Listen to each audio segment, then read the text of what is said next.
Live from Fargo and serving you on TV, online, and on the go. This is Valley News Live at 6. About 45 minutes ago, a viewer shot this video of a funnel cloud. At the time, he was near the Dilworth Walmart. I want to show you another shot of that same funnel cloud near Moorhead, shot by another viewer. It was around for several minutes and luckily went back up into the clouds. We started the day with rain, and then this afternoon a storm front formed, and that's been the focus of the storm team for several hours now. It sure has. Let's get the very latest from our chief meteorologist, Hutch Johnson. Hutch, what's out there right now? Well, Mike, Andrea, the good news is we have no active severe thunderstorm warnings at this time, and the strongest cells by far are in southeast North Dakota, heading into the Red River Valley from Clay County down through Richland County and into Sargent and Ransom County, all the way into Roberts County, South Dakota.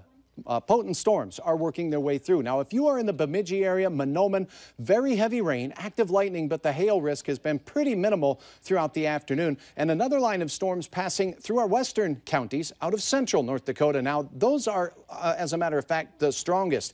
We have had reports of hail out to the west, but the funnel cloud report was there in Clay County. There's the storm that caused it, heading slowly towards Holly. We can still hear rumbles of thunder from time to time from that storm. Here is a look at the greatest risk of severe weather as we head through the rest of the evening, although I don't think we'll see widespread severe weather. Some hail-producing storms with gusty wind will be likely. Can't rule out another funnel cloud, so we'll keep our eyes on the skies for that. As of hail size, the strongest storms are here in the south, and let me tell you about the FM area. If you have outdoor activities, including heading to Bluestem for the Pat Benatar concert, Mother Nature trying to hit us with her best shot. We have about 25 miles of rain to get through. That means we could see showers for the next hour or so. Richland County, Sargent and Ransom County have some of the stronger activity, and a lot of lightning and possibly some small soft hail for you. So some bumps in our weather as we go through the evening hours. I'll plan out what you can expect as we go into the overnight and beyond here in just a couple of moments, and we'll continue to track the storms for you right here. I'm sure Pat is watching and enjoyed your reference to her song. Thanks. I hope so. All right. And make sure you have the Valley News Live Storm Team weather app so you can keep up with the very latest on the weather anytime, anywhere. You'll get the latest forecasts and conditions so you can plan your day. Just search VNL Weather in the App Store and download it for free.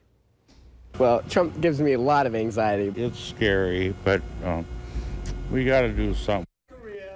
Concerns tonight from several people in the valley, around the country, in fact, around the world, over talk of nuclear weapons between the U.S. and North Korea. The fire and fury warning from the president has some people in the valley, again, on edge. Valley News Team's Ashley Bishop spoke with several people to get a feeling on their anxiety level. North Korea best not make any more threats to the United States. Following the president's comments yesterday, North Korea responded by threatening potential force against the U.S. territory, Guam. These war of words come as U.S. intelligence says it believes North Korea has produced a nuclear weapon that can fit inside missiles they've tested in recent weeks.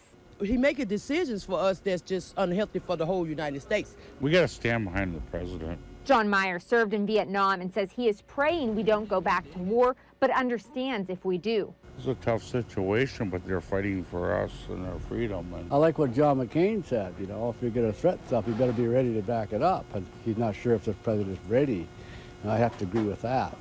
That gives me a lot of anxiety. Yeah, that's kind of an issue, I feel like. Other people say Trump's words scare them. That's definitely concerning. I mean, I'm definitely in the age range where I'd be drafted. Yeah, I worry about it. Look, they just did a missile, what, 3-4 weeks ago where it reached Alaska. Now, if that missile make it that far, don't you think North Dakota is in danger too? So we should have did a little better with the presidential race because it's so unhealthy for the United States. The U.S. Secretary of State has said he doesn't believe there is any immediate threat from North Korea, even after its leadership said it's examining plans to attack Guam. In Fargo, Ashley Bishop, Valley News Live. Senator John Hoeven and Representative Kevin Kramer of North Dakota both say the pressure needs to be put on China to get North Korea to back down. Put pressure on China to get North Korea in line. And I think that has to be our focus. And I think that's what we should, when we talk about this issue, we need to not only have that focus from this country, but from the world community. President Trump's rhetoric, as you put it, is an illustration of the seriousness and the urgency of this situation. And some people may not like it, but I like it a lot more than a dictator who knows he can run over us. And I think this guy might be pretty clear he can't. Today's events come on the day 72 years ago that the atomic bomb was dropped on Nagasaki, Japan. Tens of thousands of Japanese civilians were killed. Police officials now say the bodies of a couple found in a Jamestown home were a result of a murder-suicide that left a 3-month-old baby alone. The Jamestown police chief reports the bodies of Casey Jensen and Cherish Peterson were first found by their fathers in the home the couple was sharing. And the report from the medical examiner says Peterson died from a gunshot wound to the back of the head, while Jensen died of an apparent self-inflicted gunshot wound. Investigators found a rifle and 2 shell casings along with other evidence at the home. And based on their findings, they believe the incident happened late in the evening of August 4th or the early morning hours of August 5th. Authorities also found a 3-month-old baby in the home. The baby was taken to the hospital to be treated for dehydration and was later released to family members.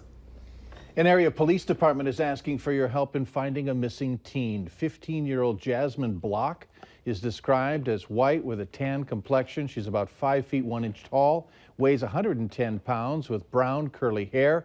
Her picture is on your screen right now. Alexandria, Minnesota police say that Jasmine was last seen at her home last night wearing black and red pajama pants with an unknown top. If you have any information on her whereabouts, you are asked to call Alexandria Police at 320-763-6631. A Castleton man is facing charges after trying to outrun police while naked. Investigators say 23-year-old James Dakota ran from a home after an alleged domestic violence incident early this morning. Deputies found him naked outside a nearby gas station. Dakota resisted arrest, and police said to use a taser to bring him under control. He's facing domestic violence charges and an outstanding warrant. A Canadian man was sentenced in North Dakota federal court for smuggling illegal aliens into the United States. 41-year-old Victor Omoriuri of Regina, Saskatchewan has been sentenced to serve 6 months in prison. In April, Omoriuri entered the U.S. from Canada at the Portal, North Dakota port of entry. Law enforcement say that he had driven to Minot, picked up 9 people, and transported them to a point a quarter-mile south of the U.S.-Canadian border. The 9 people crossed the border where they were captured by the Canadian law enforcement. U.S. Border Patrol stopped Omoriuri's vehicle and found 2 illegal aliens in his car, both of which had just illegally entered the U.S. from Canada. He pled guilty back in May. 3 people in Minnesota had to be checked out at the hospital after a crash near Fergus Falls yesterday afternoon. Authorities say 62-year-old Stephen Albright of Hewitt was slowing down to turn left off of Highway 210 when his vehicle was rear-ended by another car. The driver of that car, 66-year-old Keith Lillis of Clitheroe, along with Albright and a passenger, all had to be taken to a Fergus Falls hospital to be treated for minor injuries. All 3 people were wearing seat belts at the time of the crash. A plea agreement has been reached involving a former Green Party presidential candidate. Court records show that Jill Steen has reached a deal with prosecutors to resolve criminal charges filed against her in North Dakota nearly a year ago for protesting the Dakota Access Oil Pipeline. She faces misdemeanor charges of criminal trespass and criminal mischief for spray painting a bulldozer at a construction site last September. The maximum punishment is 2 months in jail and a $3,000 fine. Get kids' brains going before the school year at a fun pop-up shop at West Acres Mall. Nerd Nook Now has a stand in the JCPenney wing with fun games all centered around education and creativity. Special events will be held for kids on Wednesdays and Saturdays, including STEM activities. Profits from the pop-up go to the Inspire Innovation Lab, which provides after-school programs and camps and a place for kids to learn through hands-on projects. The stand will be up through Labor Day. Green means go, red means stop, but some drivers aren't willing to let up on the gas. Later on Valley News Live at 6, how police are trying to put a stop to red light runners. Strong showers and thunderstorms are impacting the Southern Valley and northwest Minnesota as we head into our evening. I'll tell you how long they'll stick around and where they're heading coming up right after this.